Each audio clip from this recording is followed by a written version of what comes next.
हमारा श्राप काम कर गया, क्योंकि पहले लोग श्राप जब देते थे तो उन्हें मालूम था, तत्वों का ज्ञान था कि किस तत्व पे कौन सा श्राप काम करता है। हम लोगों का समय का तो ज्ञान नहीं, तत्वों का ज्ञान नहीं। जब जीव उठाई तब चाह श्राप दे डाला, श्राप धोखे से कहीं समय पड़ गया तो काम कर जाता। आज भी राजा बूढ़े हो गए, लेकिन दासी को जिस समय देखा तो इंद्रियां नहीं तृप्त हुई। अपने बेटे को बुलाया, बेटा एक काम करो, अपनी जवानी दे दो, मेरा बुढ़ापा ले। बेटे ने कहा, पिताश्री क्या कह रहे हो तुम?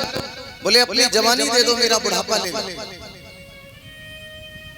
बेटा ने कहा, बाप इस मुख से शोभा नहीं देता है, तुम्हारा समय तो हरि भजन करने का है और हर भजन के समय में विषय वासनाओं में अपने जीवन को व्यर्थ बर्बाद करने का काम कर रहे हो।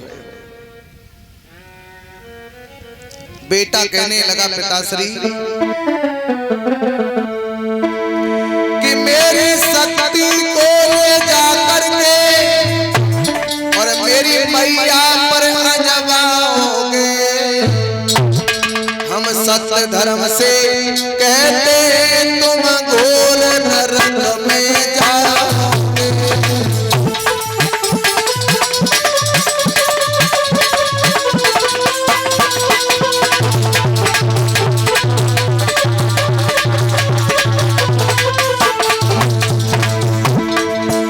वन में जाकर तुम भजन करो, कारण लोकता जवानी इतनी कह बाबुल ना मानो, मर जाओ चुल्लू भर पानी में।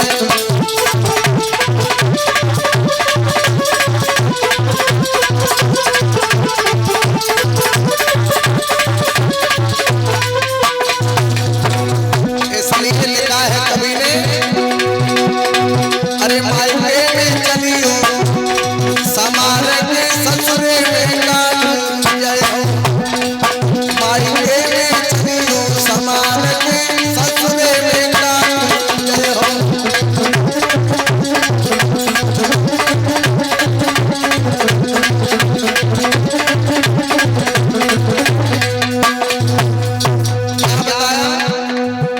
ये जीवात्मा ने जहाँ जन्म लिया या हम लोगों का मायका है, जीवात्मा ने जहाँ जन्म लिया वह मायका है, और जब लौट करके ससुराल पहुंचोगे तब क्या होगा? अरे धर्मराज जब देखो मांगे कान तो बतलाओ भैया,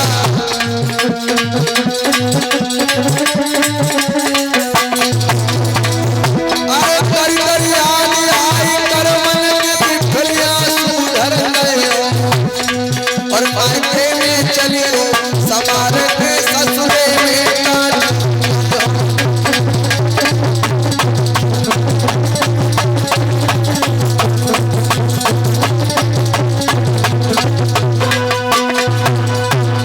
मेरे भागवत प्रेमियों, सुखदेव भगवान कहते ही राजन परीक्षित, राजा का एक जीवन कहां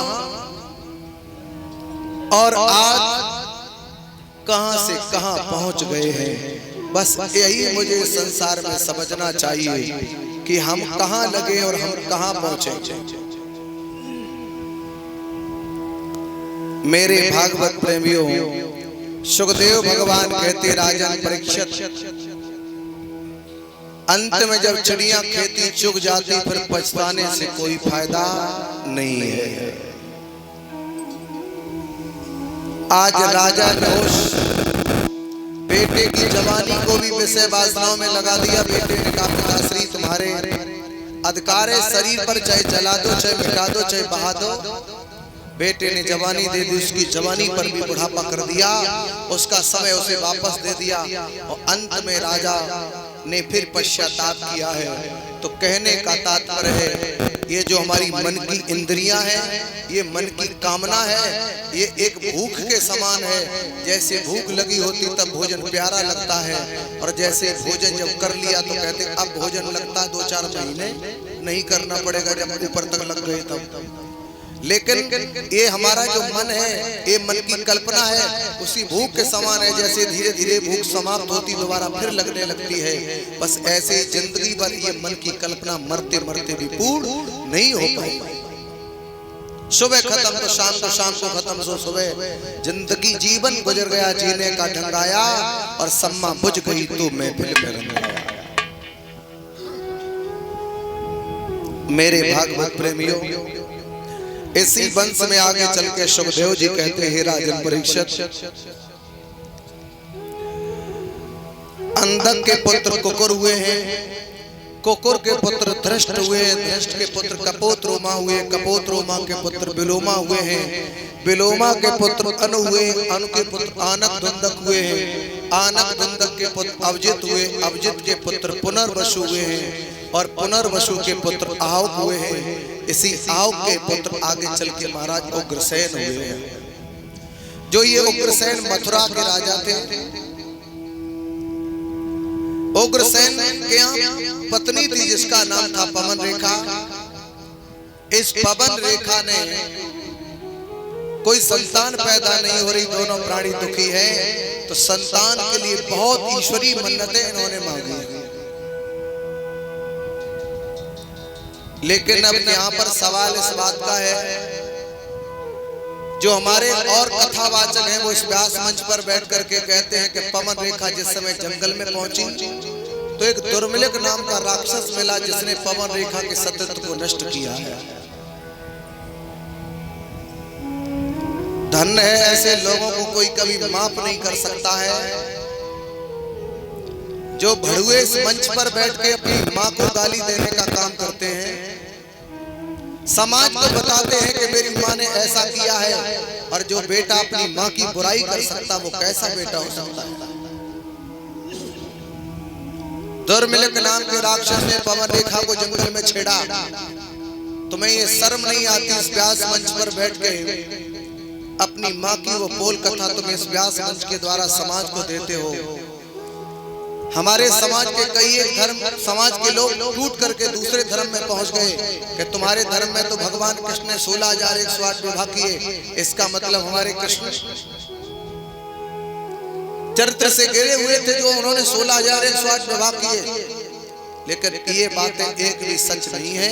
पता नहीं है वो कौन से पुराण से बैठ करके इस मंच पर बकते हैं। पवन रेखा अपने मन को प्रसन्न करने के लिए जंगल में पहुंची। माँ की आराधना की, ऐसी कृपा हुई, माँ के वहां से आशीर्वाद मिला कि पवन रेखा तू जंगल में आके आराधना की, तेरे पुत्र तो अब पैदा होगा, पर पुत्र जो पैदा होगा और ऐसा पुत्र पैदा बलशाली होगा जिस पुत्र को मारने के लिए स्वयं भगवान को आना पड़ेगा। धीरे धीरे समय व्यतीत होने के बाद मेरे भागवत प्रेमियों, पवन रेखा के गर्भ से वो दुष्ट वो बालक पैदा होने का जैसे जो ही समय नजदीक आया है मेरे भगवत प्रेमियों, वैसे ही क्या हुआ है, पैदा होते ही बालक के आदि तूफान मचान लगे, बिजली चमकी, आकाश हिला और महाप्रलय जैसे दृश्य दिखलाने लगे। गर्भ में जब दुष्ट आया तो लगा मानो पाप बढ़ रहा है, और पाप जिस समय बढ़ रहा है तो देवता सब भगवान से प्रार्थना करते हैं। पृथ्वी गाय का रूप धारण करके चिल्ला रही है, तुलसी जैसे वृक्ष सूख गए, धार्मिक मिश्रों से संत पलायन करने लगे, मंदिरों में अपने आप ताले पड़ गए, पृथ्वी गौ का रूप धारण करके चिल्ला रही है, आसमां से बरसात हो रही है।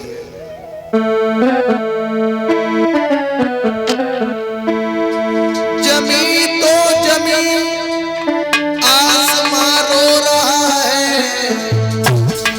अरे प्रभु तेरी दुनिया में क्या हो रहा है, प्रभु तेरी दुनिया में क्या हो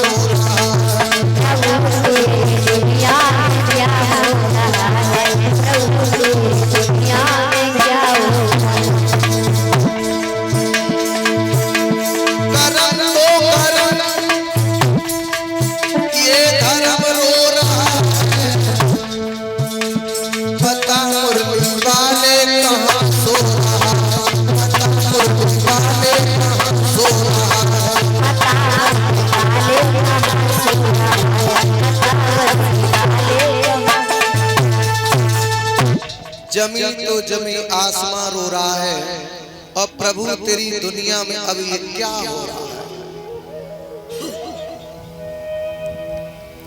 जब ये पृथ्वी बेचैन होती है तो पृथ्वी के करुण क्रंदन को देख करके आसमान रोने लगता है। आसमान, तब हम लोग कहते हैं बरसात होती है। नहीं, कि कोई दीवाना कहता है, कोई पागल समझता है, मगर धरती की बेचैनी को बस बादल समझता है। हमारी धरती जब बेचैन होती है, इसके करुण क्रंदन को देख करके वो आसमां रोने लगता है। हम कहते हैं कि बरसात। मेरे पैर में चोट लग जाए तो आंसू कहां से आते हैं? ऊपर से। पैर में चोट लग जाए तो आंसू ऊपर से, हाथ में चोट लग जाए तो आंसू ऊपर से। चोट कहीं और लगती है, आंसू कहीं और से आते हैं। कष्ट इस पृथ्वी को होता है, आसमान रोने लगता है। पाप बढ़ने के लिए जा रहा है। इधर देवता सब भगवान के करीब पहुंच गए, कहने लगे प्रभु रक्षा करो, दुष्ट पैदा हो गया। पर ये दुष्ट था नहीं, संगति गलत पड़ गई। और जिस समय संगत गलत पड़ गई तो संगत ही गुण उपजे, संगत ही गुण जाए। बांस फांस और बीसुरी सो एक ही भाई बिकाए। आपकी संतान को अच्छी है, सब कुछ आपने अच्छा किया, अगर संगत गलत किसी प्रकार से पड़ गई तो आपके जीवन की सारी मेहनत ध्वस्त हो जाएगी। और एक चीज हमने देखी है, आपका लड़का हो चाहे आपकी लड़की, जिसके जीवन में दोस्त ज्यादा होंगे, जिसके दोस्त ज्यादा होंगे, चाहे वो लड़का हो चाहे लड़की, वो यहीं पर रहेगा। और जिसके दोस्त कम होंगे उसको उसकी मंजिल मिल जाएगी। होनहार बिरवान के लखत चीकने पात। वृक्ष जब उगता है, हम किसान लोग तभी समझ लेते हैं कि ये वृक्ष नहीं कुछ कर पाएगा, ये हो जाएगा। होनहार बिरवान के लखत चीकने पात। पात तो चीकने हैं, पर संगत का जीवन में बहुत बड़ा असर होता है, बहुत बड़ा। संतान को अच्छे रास्ते पर ले जाने के लिए संतान के मित्र दोस्त भी देखो कैसे विचारों के हैं, कैसे घर से हैं। पूरी मेहनत करने के बाद अगर संतान को रास्ते पे जाके आपकी नाक कटाने का काम किया, सब कुछ आपके जीवन में बेकार हो जाएगा। जिन माताओं पिताओं के सामने संतानें दारू पी के नालियों में पड़ी रहती हैं, उन माता पिता की छाती पर हाथ रख करके देखो क्या है। पर याद रखना, दारू पी के संतान पैदा करना, दारू पी के घर में रहना, ये सब कुछ क्या है। मैं आपको बहुत अच्छी बात बताना चाहता हूँ, लेकिन जो हल्की पूरी डालते हैं उन्हें तो मेरी बात बहुत बुरी लगेगी। एक घर में मिस्त्री घर बनाता है, अच्छा मिस्त्री घर बनाता है, और मिस्त्री को सुबह लाओ, और जैसे ही मिस्त्री को सुबह लाना वैसे ही क्वार्टर डलवा दो। फिर वो दीवार सीधी बनाएगा कि टेढ़ी? टेढ़ी बनेगी। तो पहले तो सबसे गलत है कि हम लोग एक काम करते हैं कि हमने देखा है लोग खुद पीते भगवान को भी पिलाते हैं। कच्ची वालों भगवान पे कच्ची छिड़क लो, पक्की वालों पक्की, गांजा वालों कह लो जय भोले की। ये गांजा भांग किसने पी? भोले बाबा ने पी है। ऐसी तैसी मारे उन गांजा वाले लोगों की और भांग खाने वालों की। उन दुष्टों से मैं पूछना चाहता हूं कि वो कौन सा पुराण है जिसमें भोले बाबा ने भांग पी और गांजा पी? वो पुराण मुझे दिखा दो, हम 20,000 रुपए इनाम देंगे अभी आपको।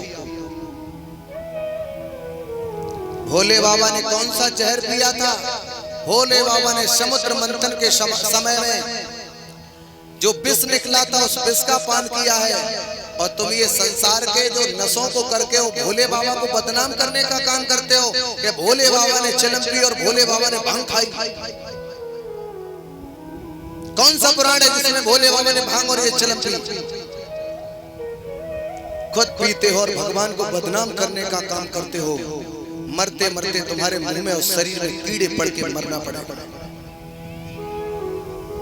किसी व्यक्ति को झूठा फंसाना ये पाप है, किसी व्यक्ति को झूठा बदनाम करना ये पाप है। अब बताओ, गांजा वाला चिलम चढ़ा रहा है, भांग वाला भांग, कच्ची पक्की सब छिड़क रहे। अच्छा, भगवान भाव के भूखे हैं। जब प्रभु शिवरी के यहाँ जूठे बेर खा सकते हैं, खा सकते हैं। विद्रोही के अच्छे केला छोड़ छिकला खा गए तो तुम भाव से खिला रहे तो तुम्हारी दारू भी पी लेते हैं। और जब भगवान दारू पीते तो शाम को देखा है सब नशे में हो जाते हैं। और जब शाम को जब घर बनाने वाले हम लोगों को सब नशे में हो जाते हैं तब क्या होता है? आपने देखा होगा, देखने में तो आदमी है पर उसकी चाल लेडीज जैसी है, जैसे वे बैठे कुन्ना में। देखने में आदमी है पर सब काम इनके वे है। जे का हो जे नशा में इधर को उधर फंक्शन पर गए। भगवान के कारीगर सब नशा में। कहीं कहीं देखा आदमी है पर उसका गला बिल्कुल लेडीज जैसा, ये स्वर चेंज हो गया नशे में। डालना था आदमी को पर पड़ गया, लेडीज को पर पड़ गया आदमी। तो ये सब इधर का उधर हो जाता है। एक तरफ गाय भैंस बनाई जा रही है, एक तरफ आदमी नशे में थे, भैंस वाला कलर लाए आदमी में डाल दिया, आदमी काला होगा। तो तुम खुद पीते हो पर सृष्टि को बनाने वाले भगवान को भी तुम नशे में जब कर दोगे तो याद रखना ये सृष्टि का क्रम बिगाड़ने का काम कर रहे हो, सृष्टि की मूर्तियों को बिगाड़ने का काम कर रहे हो। इसलिए ये विष खुद पियो पर ये भगवान को मत मिलाओ। और बात सुनो, हम लोग खेत में बीज डालते हैं। अच्छा, सच बताना, आप लोग खेत में आप जिस क्वालिटी का बीज डालोगे उसी क्वालिटी का की तो फसल मिलेगी। दारू पी पी के संतान पैदा करोगे तो वो दारूबाज पैदा होगा। जैसा बीज डालोगे वैसी फसल खेत में होगी। दारू पी पी के संतान पैदा करोगे, दारूबाज संतान पैदा होगी। गांजा भांग पी पी के पैदा करोगे, गांजा भांग वाली संतान पैदा होगी। नहीं तो प्रहलाद की तुमने कथा सुनी होगी।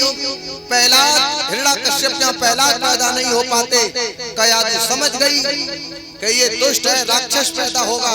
तो कयादू ने जिस समय देखा कि हिरण्याकश्यप नहीं मानेगा, मेरे साथ दुष्कर्म तो आज करेगा, संतान तो पैदा आज करेगा, तो उसने एक ऐसा प्रश्न रखा है कि महाराज आप तपस्या करने जा रहे थे तो तोता क्या कह रहा था? हिरण्याकश्यप दुष्ट के मुख से निकल गई, मैं इसलिए लौटा। वो तोता राम राम राम राम कह रहा था। वो राम राम कहने से आज कयादू गर्भ धारण हुई। केवल 2 बार राम राम कहने के कारण ये भक्त प्रहलाद पैदा हुआ। तो इसलिए प्यारे, जैसा आप बीज डालोगे वैसी खेत में फसल पैदा होगी। जिस भावनाओं से घर में संतान पैदा करोगे उसी प्रकार से संतान पैदा होगा। ये दुष्ट पैदा हो गया, छोटे छोटे बालकों को ले जाता है, खेल खेल में मार देता है, आंख फोड़ देता है, हाथ